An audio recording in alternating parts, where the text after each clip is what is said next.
despenalización del aborto en debate en el Pleno de la Asamblea Nacional. Organizaciones sociales en contra y a favor de la despenalización del aborto acompañaron este primer debate de las reformas al COIP.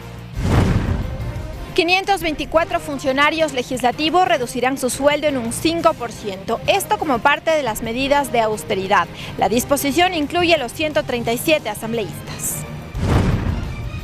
El vínculo familiar y su incidencia en la formación del niño fue uno de los temas analizados en el tercer taller sobre derechos y obligaciones de niños, niñas y adolescentes.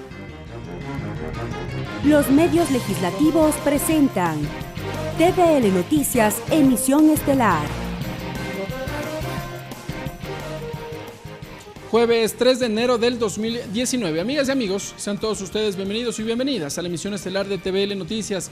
Gracias a quienes nos sintonizan a través del canal 42 en la ciudad de Quito y también en internet en tvl.asambleanacional.gov.es.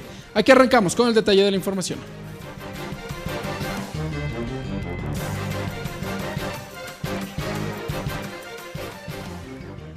La Asamblea Nacional arrancó con el debate del proyecto de reformas al Código Orgánico Integral Penal. Los legisladores expusieron sus criterios frente a la posibilidad de despenalizar el aborto en casos de violación. La discusión de las reformas continuará en el Pleno del Legislativo. Con la exposición de la presidenta de la Comisión de Justicia, Marcela Aguiñaga, arrancó el debate del proyecto de reformas al Código Orgánico Integral Penal, donde planteamos figuras que es de reforma al comiso, como el comiso sin condena, el comiso de terceros y el comiso ampliado. Y aunque alejada de sus creencias, Aguiñaga dijo que pone en discusión la despenalización del aborto en casos de violación. Es un tema que los políticos no quieren tratar, no quieren que se les pregunten, no quieren pronunciarse, peor aún en periodo electoral.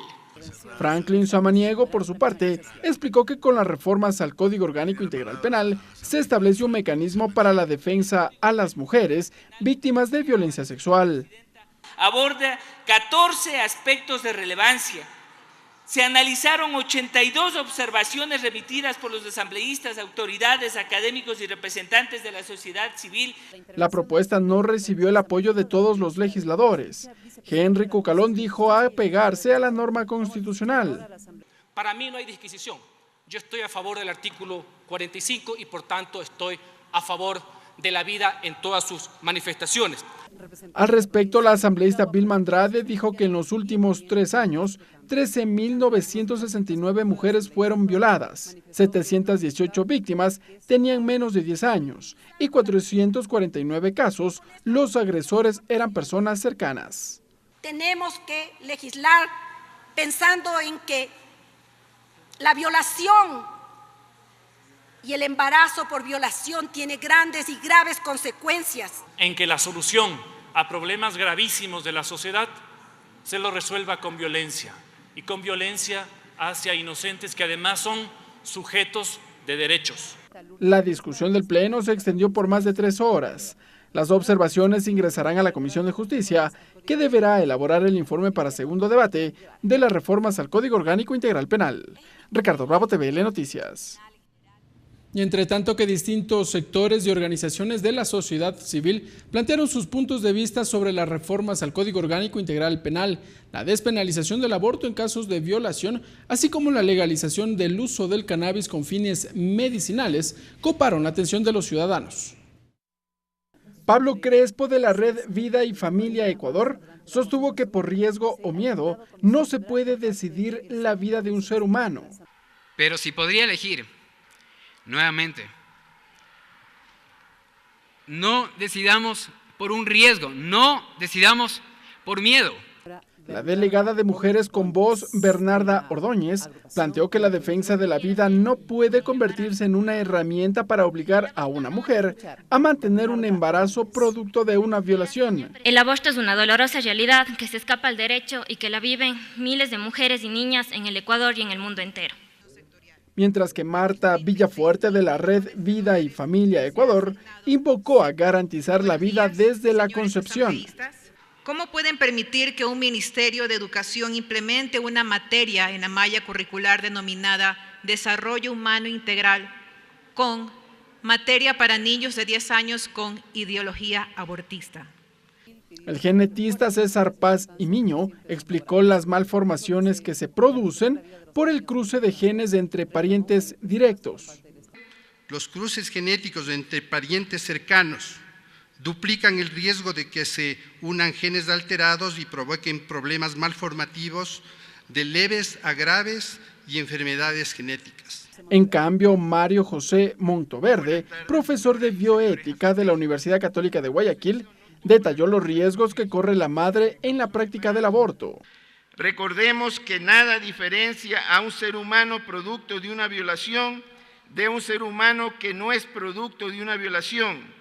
Sibel Martínez, de Rescate Escolar, respaldó la despenalización del aborto por casos de violación, estupro y malformaciones, mientras que Gabriel Buitrón, de Ecuador Canábico, defendió el uso del cannabis como una alternativa para paliar problemas de salud. Ecuador ostenta el primer lugar con el índice más alto de embarazo adolescente en América Latina. Y queremos decirles que nuestra marcha canábica también va con su marea verde. Las organizaciones sociales dijeron estar atentas a la construcción del informe para segundo debate de las reformas al Código Orgánico Integral Penal. Ricardo Bravo, TVL Noticias. Y mientras en el Pleno se conocía y debatía sobre las reformas al Código Orgánico Integral Penal, en los exteriores del Palacio Legislativo ocurrieron reacciones alrededor de las reformas en los temas que marcaron la discusión, como son la despenalización del aborto en caso de violación y el uso del cannabis con fines terapéuticos. Los colectivos Pro Familia, Aborto Libre, Ecuador Canábico, entre otros, se hicieron presentes en la presentación del informe para primer debate de las reformas al COIP. 14 reformas están consideradas en la norma, sin embargo hay temas como la despenalización del aborto en casos de violación y el uso del cannabis con fines terapéuticos que enfocan el debate. Desde el colectivo Vivas Nos Queremos, su vocera Carla Sánchez explica que esto es un antes y un después, pues considera que es necesario abordar estas temáticas. Entonces nosotros estamos aquí porque queremos una vida mejor para las niñas, para las mujeres. Para nosotras es una tortura que una niña, que una mujer sea obligada a pasar por un embarazo forzado porque no puede abortar aún más si este embarazo es resultado de la violencia sexual, ¿no? Cada año un promedio de 2.000 niñas menores de 14 años se embarazan en el país y el 80% es producto de una violación de un integrante del entorno familiar o social. Es por eso y por otras razones la importancia de reformar el COIP para no castigar a la mujer, dicen desde Aborto Libre Ecuador. Para garantizar los derechos humanos de las mujeres, de las sobrevivientes de violencia sexual sobre todo. Creemos que lo ideal sería que se despenalice el aborto en todos los casos, garantizando así los derechos de las mujeres, su autonomía, su libertad, reconociendo su ciudadanía, ¿no? Sin embargo, creemos que es un paso importante, es un paso indispensable. Hoy día los asambleístas van a elegir entre apostar por la vida, la salud, la libertad de las mujeres o condenarlas a la clandestinidad. Otro de los temas que genera reacción dentro de las reformas es la autorización del uso de cannabis únicamente con fines medicinales. Ecuador Canábico fue parte de la construcción de estas reformas con sus propuestas y opiniones frente al tema. Su representante explica desde su experiencia las consecuencias de aprobar esta autorización. Mi mamá tenía problemas de sueño y las pastillas que le mandaron le estaban produciendo Alzheimer. Y entonces yo lo que hice fue hacerle un aceite a mi madre para que duerma y comenzó a dormir, se le fue los inicios de Alzheimer, aparte de eso tiene artrosis, también le ha funcionado muy bien para sobarse en forma de cremas. Además dijo que usar esta planta como terapia para el tratamiento de enfermedades no solo beneficiaría en salud, sino también en economía y se reduciría el narcotráfico. En el momento en que el cannabis se regularice y entre un poco en el control del pueblo y del Estado, va a haber una regularización del cannabis y vamos a saber qué es lo que estamos consumiendo, va a haber un control de calidad. Colectivos y organizaciones sociales estarán expectantes sobre las decisiones que se tomen en el marco de las reformas al Código Orgánico Integral Penal. Tatiana Sonnenholzner, TVL Noticias. Entrevista.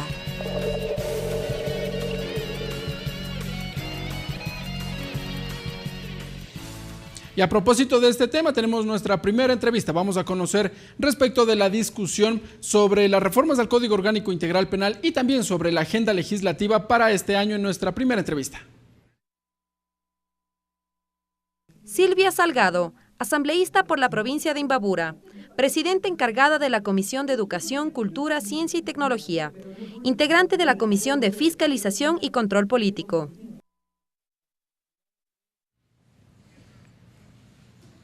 Asambleísta Silvia Salgado, una buena tarde, bienvenida a la televisión de la Asamblea Nacional.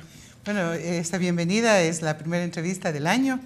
Yo quiero primero reconocer a los medios de comunicación de la Asamblea Nacional que nos permite esta cercanía con la ciudadanía y de paso aprovechar para desearles un buen año, que la unidad especialmente de la familia, la salud, el trabajo y la paz sean los desafíos que tengamos todos los ecuatorianos. Gracias, asambleísta, igualmente deseándole éxitos este año. Legisladora, empecemos.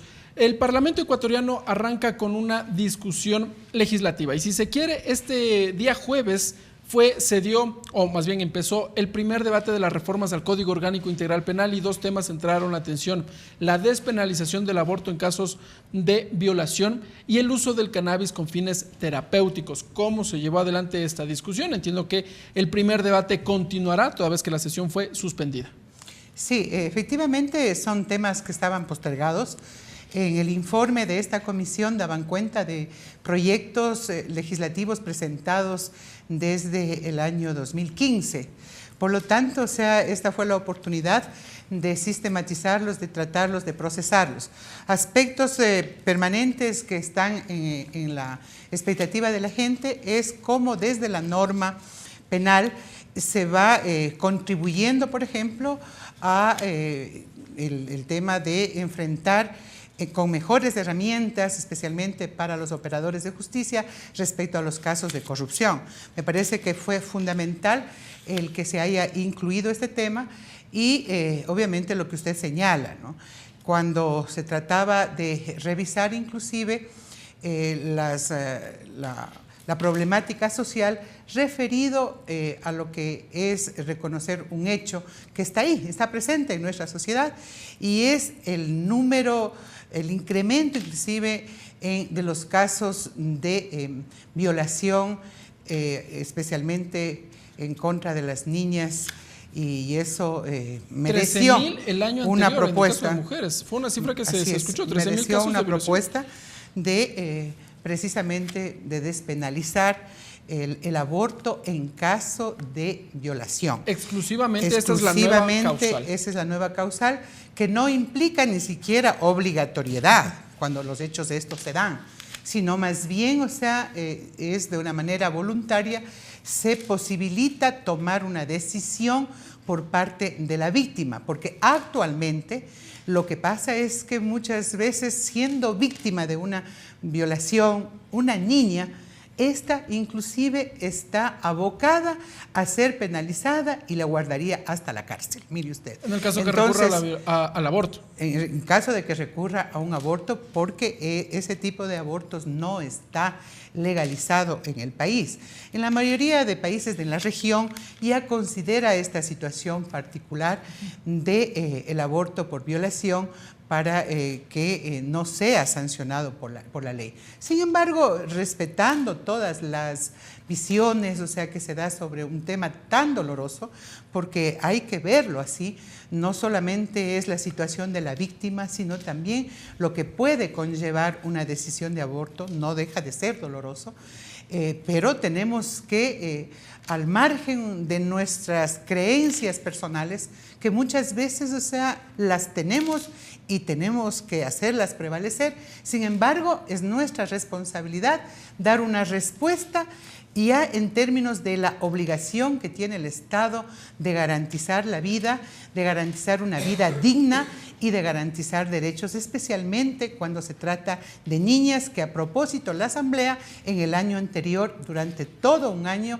a través de lo que fue la Comisión Ampetra, evidenció en un informe la presencia, diría yo, con altos índices de violencia sexual y, lastimosamente, el que seamos ubicados como el segundo país en la región en donde el embarazo adolescente en niñas equivale realmente a un delito de violación. Sin embargo, hay mucha impunidad y por lo tanto lo que se trataba era justamente, y lo que se trata es de poner al debate público. Hemos debatido acá algunas Lo hizo la Comisión Ampetra a propósito de lo que usted es presidenta de esa mesa legislativa.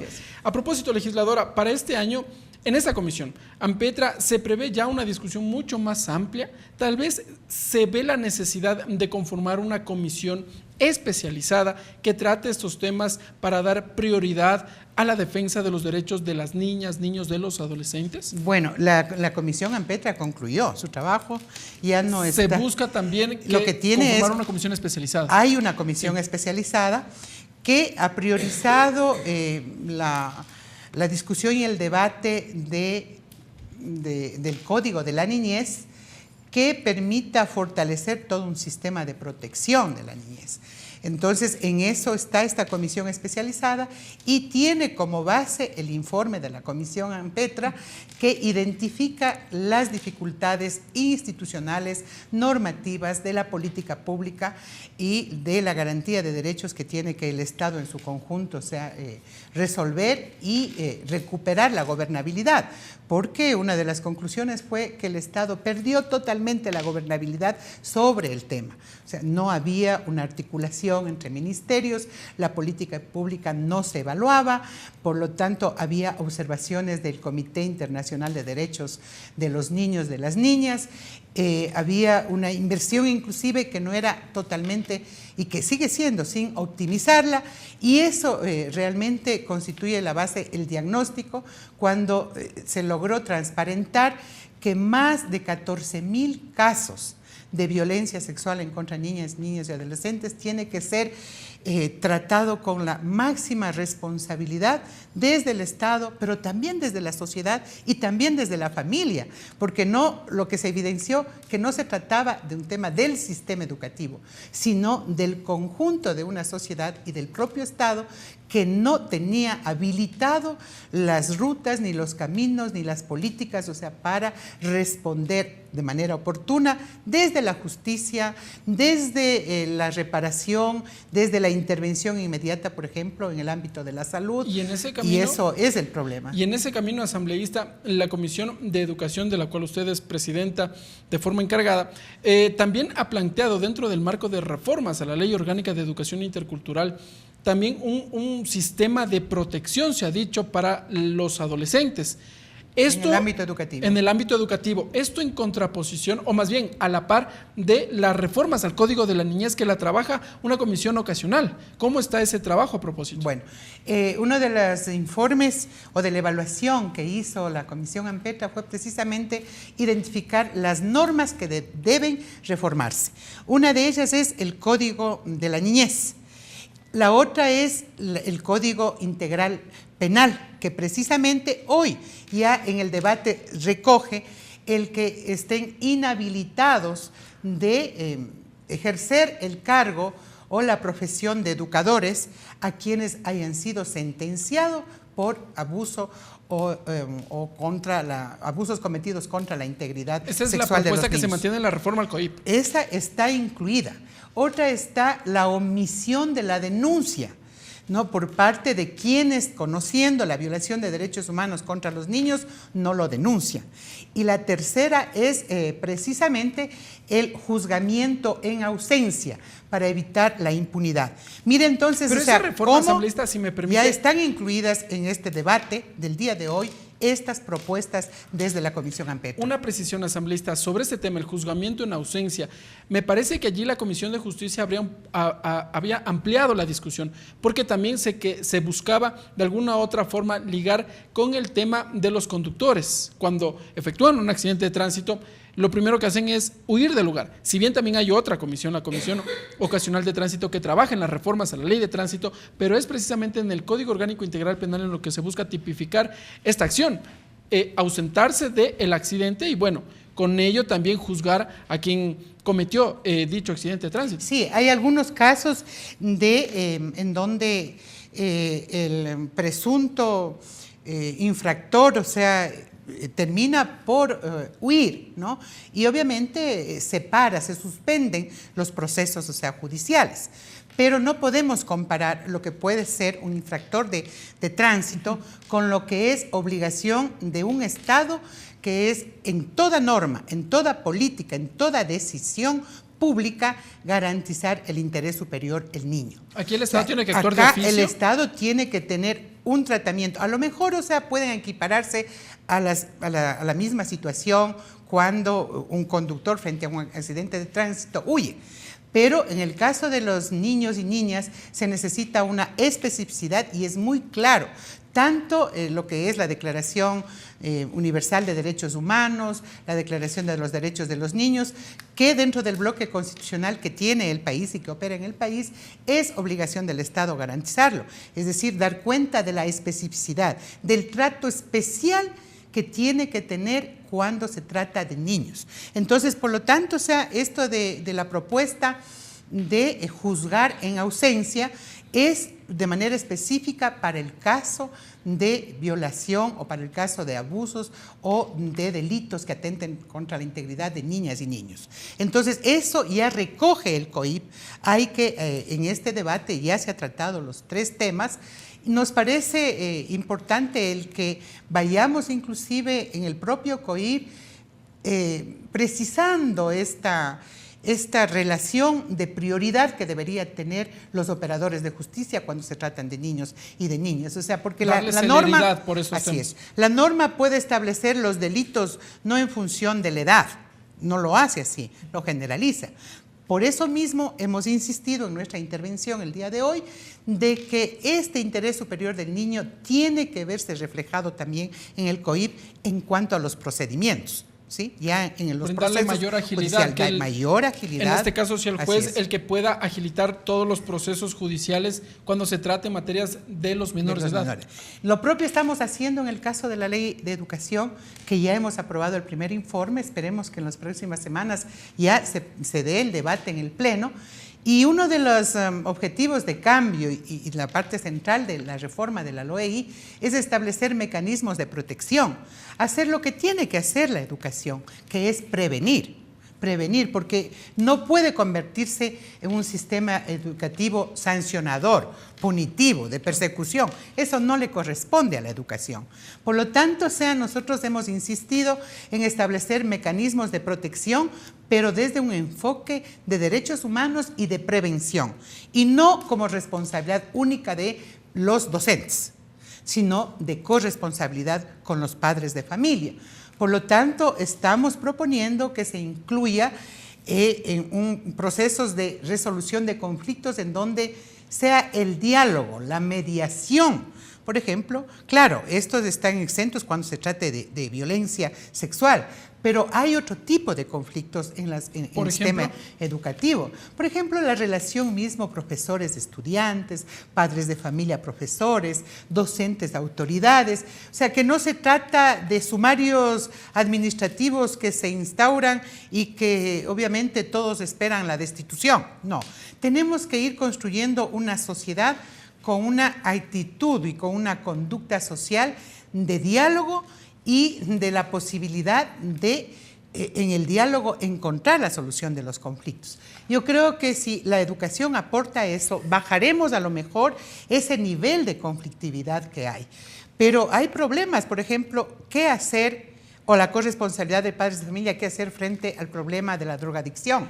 Frente al problema del bullying, frente al mismo problema del embarazo adolescente. Mucho se ha cuestionado el tema de la educación sexual. Entonces, con padres de familia, construyamos realmente la posibilidad de una educación para la sexualidad, que no se acuse al sistema educativo de que es el responsable de la formación o hasta se dice del deformador de jóvenes. Asambleísta, no es así. A propósito de ese tema, durante la discusión, durante el debate este día jueves, se escuchó una propuesta en donde se habla de que dentro de las reformas del COIP se busca que también en el sistema educativo se incluya en la malla curricular una materia en donde se hable de la despenalización del aborto.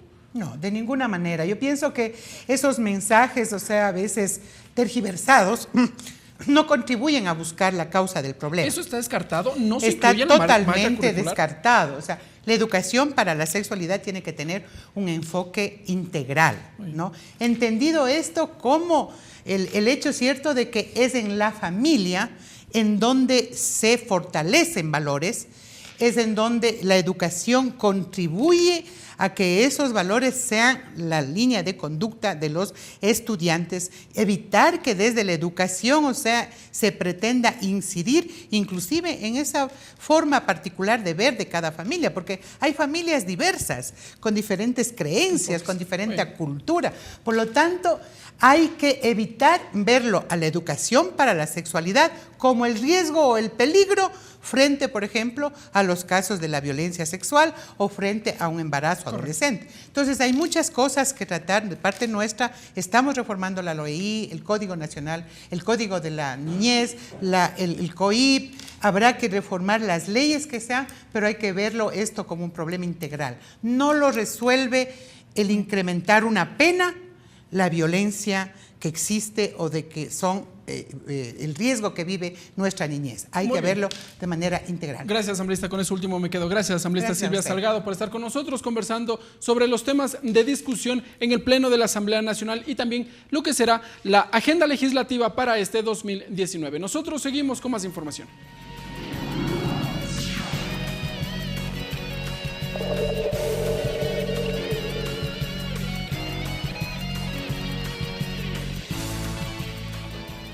Durante la sesión 565 del Pleno de la Asamblea Nacional, los legisladores rindieron un homenaje póstumo a la señora Carmen Pilco, quien falleció el pasado 26 de diciembre. Carmen Pilco era una vendedora autónoma y además era conocida por más de 20 años al interior del Palacio Legislativo. Carmen ofrecía sus alimentos a los servidores públicos durante todo este tiempo. La asambleísta Liliana Durán fue la encargada de ofrecer un discurso en homenaje a Carmen Pilco. Todos los días desde tempranas horas dignificaba su trabajo.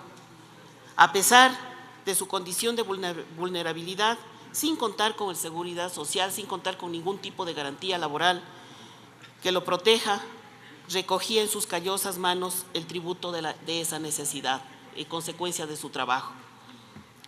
Alguna ocasión le escuchábamos decir que trabajar, sacar algo de la nada, no es un castigo, no es una maldición, es consecuencia de la necesidad. Podría hablar muchas otras cosas de doña Carmen, pero yo quiero en ella representar a todas esas heroínas invisibles que día a día trabajan de manera autónoma para sacar adelante a sus hogares. También a esos héroes, porque hay hombres y mujeres y cada vez el índice del trabajo autónomo es más alto en nuestro país.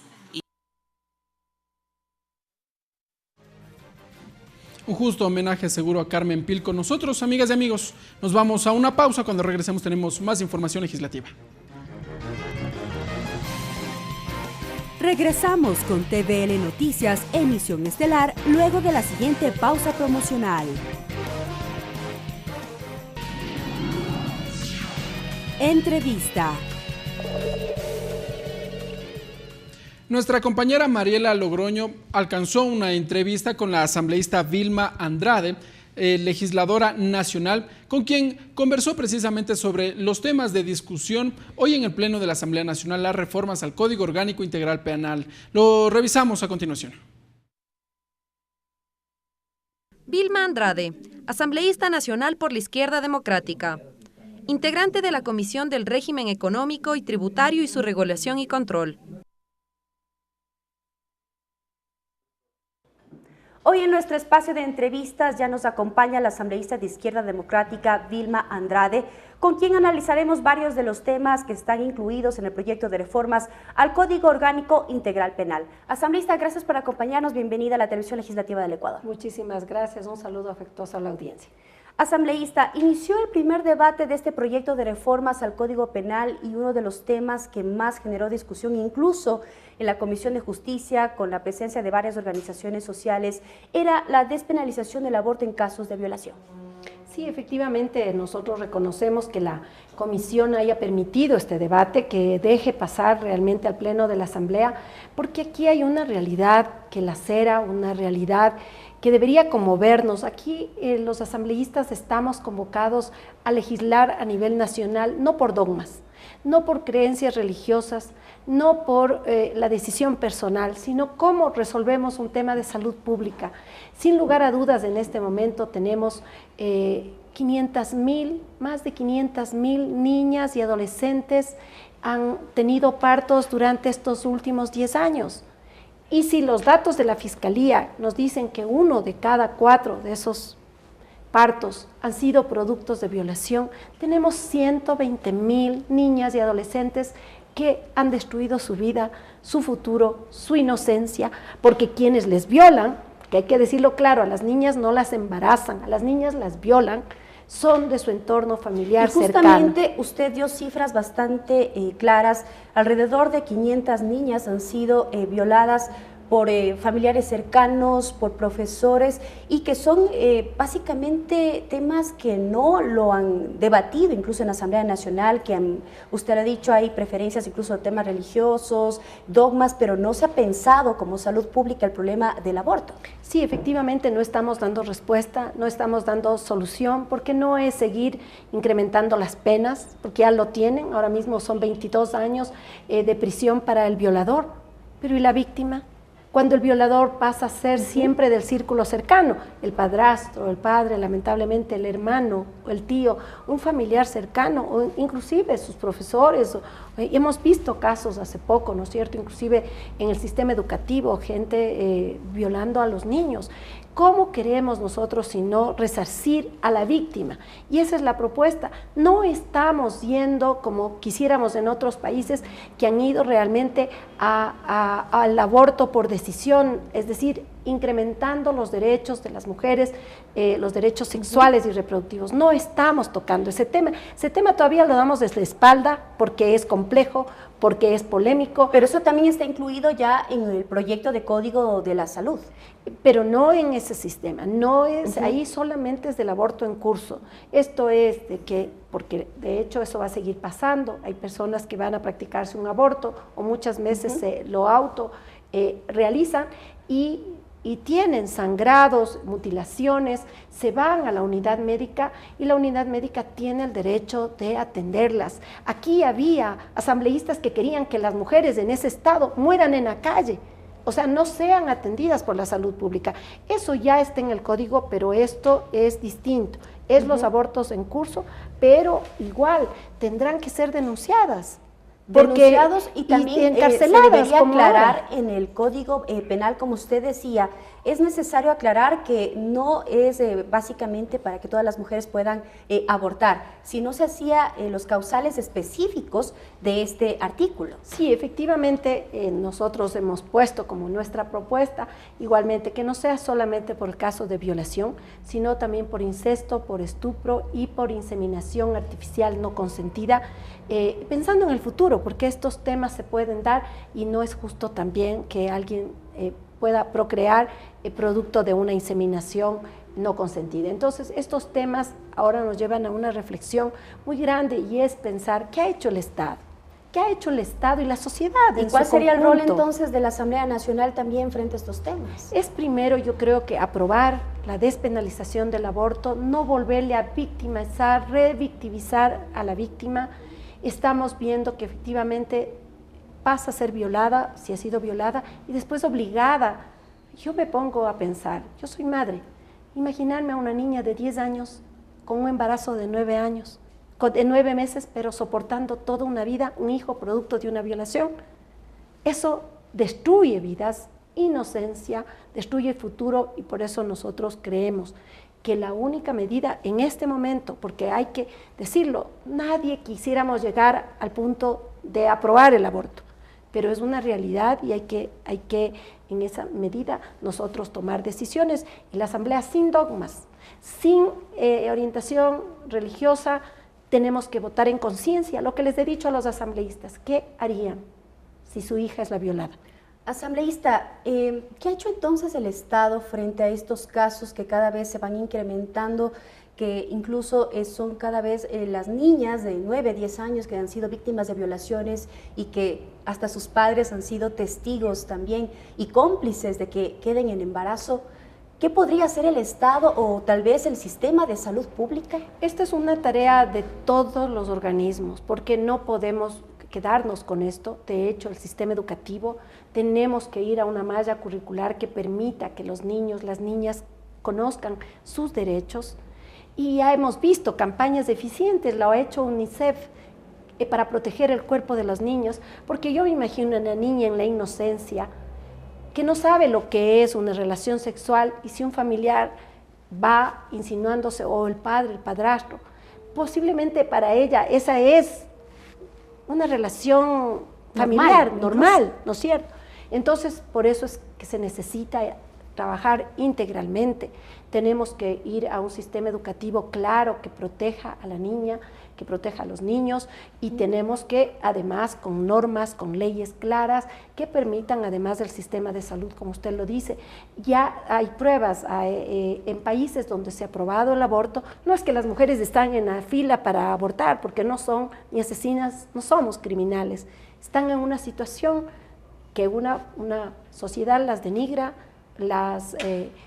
inclusive las deja de lado, y por eso tienen que muchas veces realmente llegar a esta situación. ¿Qué pasaría con la reparación de víctimas? ¿Ese también podría ser un eje que debería abordar la Asamblea Nacional en estas reformas?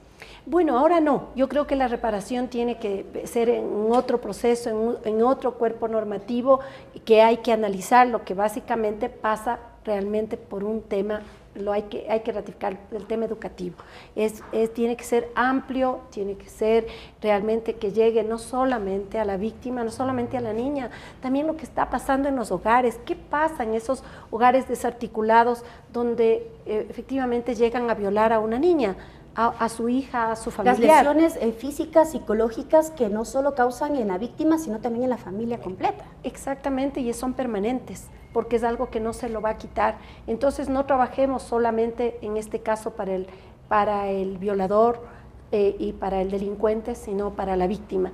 Y ahora es el momento en que la Asamblea tenemos que dar un paso, es un paso, la despenalización del aborto por casos de violación. No estamos pidiendo más, sino por violación. Lo otro será una lucha que posiblemente pase mucho tiempo más. Sus palabras finales, asambleísta, justamente frente a este tema que fue presentado y analizado en la Comisión de Justicia. Que nos dejen y que dejen en los bloques legislativos a que cada una y cada uno de los asambleístas vote por conciencia, vote de acuerdo a su criterio y no por una decisión quizás del bloque. Y yo aspiro que realmente podamos encontrar en acuerdos en general y poder apoyar esta propuesta de aquellas mujeres, de niñas y adolescentes que no están en este debate, que no tienen voz en este debate, pero que nosotros que las representamos debemos luchar por ellas. Queremos agradecer la presencia el día de hoy de la asambleísta Vilma Andrade, con quien hemos tenido la oportunidad de analizar ampliamente la despenalización del aborto en casos de violación que fue presentado en la Comisión de Justicia por el exdefensor público.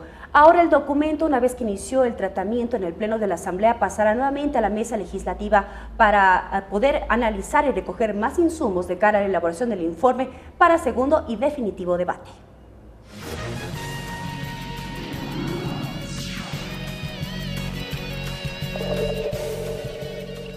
Vamos con más información. 524 funcionarios legislativos sufrirán una reducción del 5% de su salario.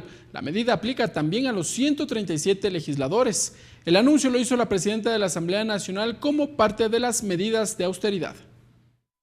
En obediencia al decreto ejecutivo 624 y en el marco de las medidas de austeridad adoptadas por el gobierno, la presidenta de la Asamblea Nacional anunció que 524 funcionarios del Parlamento, incluidos los 137 legisladores, sufrirán una reducción del 5% del salario desde finales de enero. Esto como medida de ahorro en el presupuesto de la Asamblea, que es $9 millones menos que el año anterior. Ellos están dentro de esta cifra que yo le he dado de 1.257 empleados que estarían afectados por este tema de las reducciones. Como parte de las medidas de ahorro, la presidenta indicó que en el 2018 se desvincularon a 270 personas, lo que representó un ahorro de $3.9 millones. A esto se suman 2,5 millones más por concepto de ahorro en planes de telefonía celular y por ahorro en gastos de inversión referentes al complejo legislativo. Hablando de una cifra de $6 millones que representa el 10% aproximadamente del monto del presupuesto para el año 2018. La titular de la legislatura además anunció que hasta el 15 de enero el Pleno de la Asamblea procesará el trámite de juicio político en contra del ex procurador general Diego García y el pedido de levantamiento de inmunidad de la ex asambleísta Norma Vallejo y de la ex vicepresidenta María Alejandra Vicuña. También rendirán cuentas en el Pleno varias autoridades. Como tenemos justamente la presidencia de la Función de Transparencia y Control Social, presidente del Consejo de la Judicatura, el Defensor Público, la Fiscalía General del Estado, presidente del Tribunal Contencioso Electoral y presidente del Consejo Nacional Electoral. Respecto de la agenda legislativa priorizada, recordó que la Asamblea se propuso aprobar 48 leyes, de las cuales en el 2018 ya se aprobaron 19. De las restantes, 8 están listas para segundo debate. Varios de los temas en la agenda legislativa hemos tenido que postergar por atender los temas justamente de fiscalización, que son extremadamente importantes, pero estamos valorando además el hecho de incrementar nuestras jornadas en el Pleno de tal suerte de avanzar. Por otra parte, indicó que 14 asambleístas presentaron su renuncia para participar en las elecciones seccionales de marzo y que ya fueron posesionados sus respectivos reemplazos. Con ello, la representación de género en el legislativo cambia. Ahora el número de mujeres sube de 51 a 54 y el número de hombres se redujo de 86 a 83. Lorena Espinosa, TVL Noticias. Y el tema laboral generó reacciones en la Asamblea Nacional. Los legisladores de distintas bancadas políticas hacen un llamado para un análisis técnico del modelo económico. El anuncio de nuevas medidas económicas para el 2019 generó reacciones al interior de la Asamblea Nacional, en particular al tema laboral. Esto a partir de la difusión con fecha 2 de enero del acuerdo ministerial con la norma técnica para la optimización del personal en modalidad de contratos de servicios ocasionales y eliminación de partidas vacantes en el sector público. El legislador Fausto Terán cuestionó que se tope el trabajo. Añadió que hay otras aristas que deben ser consideradas. Tenemos que ir a otras cosas. En la parte externa estamos dejando todo abierto. No tenemos controles en las importaciones. La integrante de la Comisión de los Derechos de los Trabajadores, Cristina Reyes, fue crítica con las medidas. Dijo que el gobierno debió analizar un plan de contingencia para los funcionarios que cumplieron con sus contratos o fueron liquidados. Y estos funcionarios no les fuera a ser renovado su contrato o fueran a ser desvinculados, además de lo que tienen que pagarle por ley, ¿cuál va a ser el plan de contingencia para estas personas? De su lado, la legisladora Vilma Andrade precisó que cada medida adoptada por el gobierno debe ser analizada técnicamente y así contemplar los posibles riesgos e impactos que se generen. Necesita tener estudios técnicos de impacto social, de impacto económico, para que efectivamente las medidas no resulten ser recesivas. No obstante, para el legislador Fabricio Villamar hay otras formas de generar ahorro y a su vez impulsar a la economía del país, que no afecte al trabajo de los ecuatorianos. Hay que trabajar sobre una reforma a la Constitución, hay que trabajar sobre cuáles son los conceptos de administración de la economía del Ecuador, hay que revisar nuevamente si es que el tamaño de la burocracia del Ecuador tiene sentido. Cabe señalar que el pasado junio de 2018 el Ejecutivo decidió prohibir nuevas contrataciones de personal bajo la modalidad de servicios ocasionales, prescritos en el artículo 58 de la Ley Orgánica de Servicio Público, hasta el cierre del ejercicio fiscal del año 2018 y todo el ejercicio fiscal 2019, salvo excepción debidamente justificada. Mariela Logroño, TVL Noticias. Y tras la difusión en redes sociales de audios que acusan a la asambleísta Ana Galarza del Movimiento Creo de supuestas irregularidades en su despacho, la legisladora acudió a la Fiscalía General del Estado a solicitar que investigue el caso. La próxima semana se reunirán la Fiscalía, la Contraloría y la Unidad de Análisis Financiero, la UAFE, además de la Asamblea Nacional, para que se conozca sobre el avance de los casos de los supuestos diezmos. La asambleísta Ana Galarza y su abogado acudieron a la Fiscalía para solicitar que investigue las acusaciones de uno de sus ex asesores sobre supuestos actos ilegales al interior del despacho del asambleísta. Poniendo a órdenes de Fiscalía todo su colaboración de computadoras, claves de internet, de redes sociales, de lo que ustedes quieran. Se refieren a unos audios difundidos en redes sociales de una conversación entre la ex asambleísta Norma Vallejo y el ex comunicador de Ana Galarza, en los que refieren al cobro de diezmos e irregularidades. Alvarado Ulloa, pese a ser parte de la Asamblea Nacional, como equipo de Galarza, no reside en Quito, no asiste a los plenos de la Asamblea, no acude a ninguna actividad de la Asamblea, es decir, nunca cumple con sus labores como asesora. Pese a ello, percibe un salario mensual de $2.679. Ella ha asistido al Palacio Legislativo, pero ella también es asesora de territorio. ¿Cómo autoriza la presidencia de la Asamblea Nacional? Ellos tienen el dato sobre el tema de Ana Galarza y me dice la periodista que ha hablado la semana anterior con el doctor Aguilar. ¿Ya? Sí. Entonces, vea, yo ahí quiero plantearle o preguntarle dos posibilidades. Vea. ¿Ya?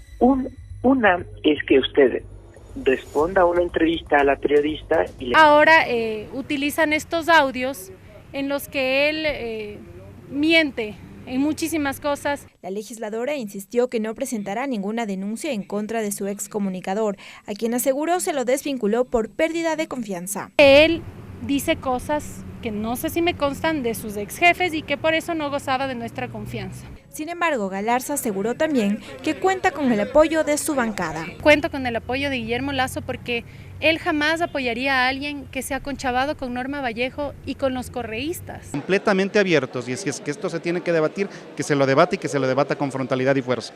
De su parte, la presidenta de la Asamblea Nacional aseguró que pidió de oficio a la Fiscalía que se investigue todos los casos referentes a diezmos.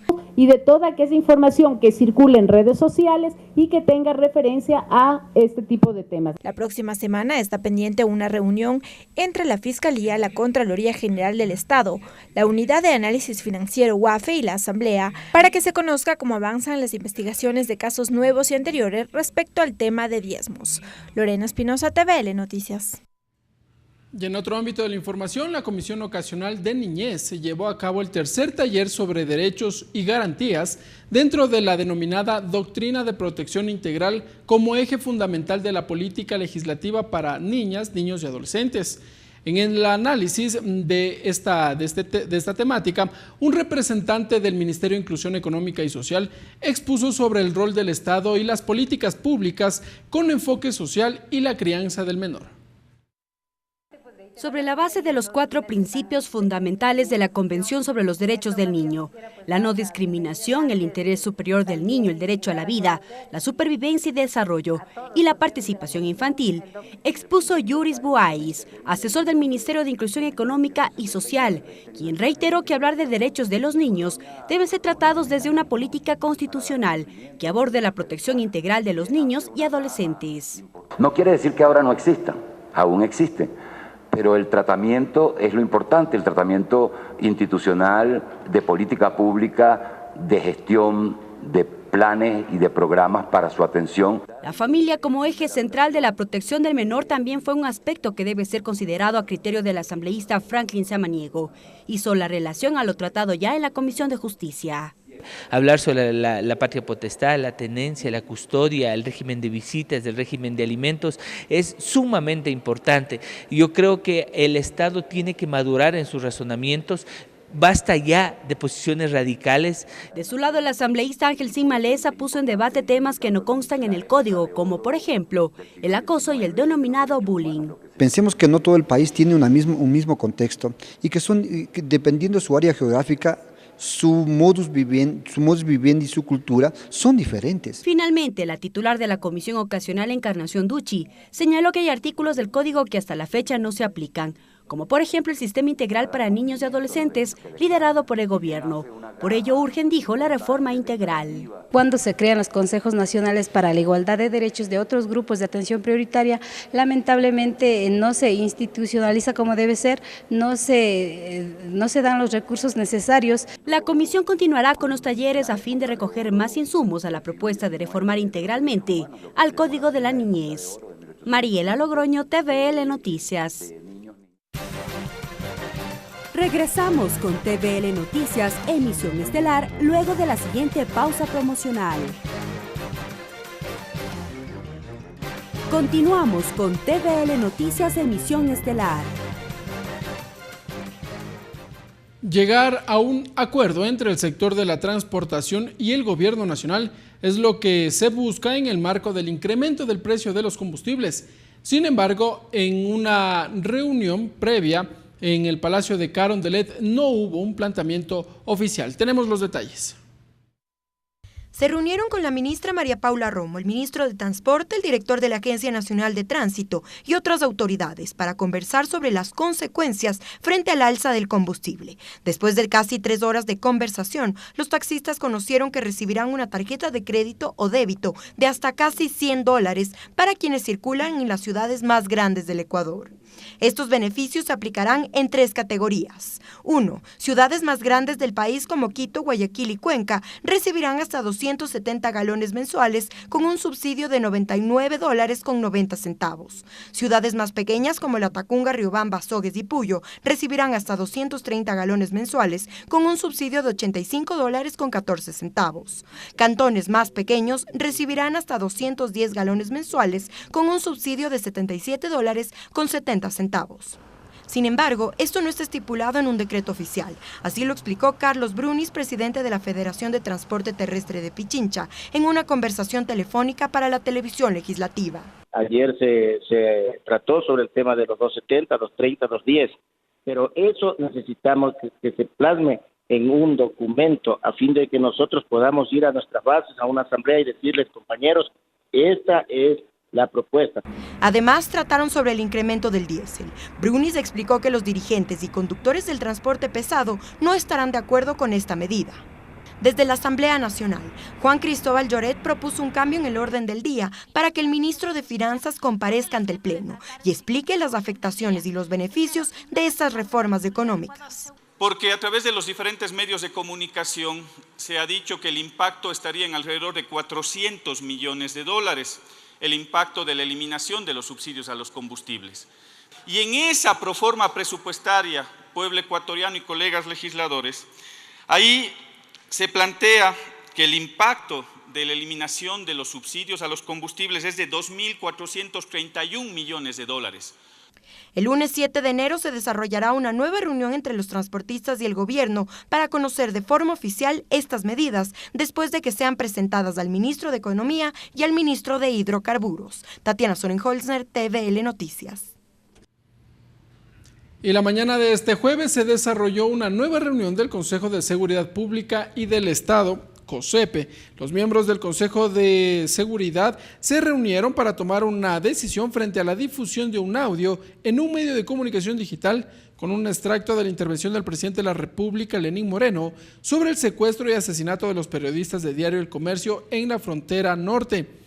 En esta reunión concluyeron que se desclasificará el contenido completo de ese audio para que se entienda el contenido y la razón de esa intervención difundida. Así lo explicó el ministro de Defensa, Osvaldo Jarrín. Las resoluciones que se tienen para el momento es, en primer lugar, la desclasificación sobre las declaraciones del señor presidente de la República dentro del contexto de la reunión que se tuvo del Consejo de Seguridad Pública y del Estado, y en segundo lugar, establecer por parte de la Fiscalía y por resolución del Consejo de Seguridad Pública y del Estado que es un grave delito. Por consiguiente, la investigación que se está realizando por parte de Fiscalía General que sea lo más ágil, en vista de que un delito de esta naturaleza no se puede concebir en organismos de alto nivel como es el Consejo de Seguridad Pública y del Estado. Gracias, amigas y amigos. Nosotros aquí cerramos la emisión estelar de TVL Noticias. Continúen con la señal del canal de la Asamblea Nacional. Los medios legislativos presentaron TVL Noticias, emisión estelar.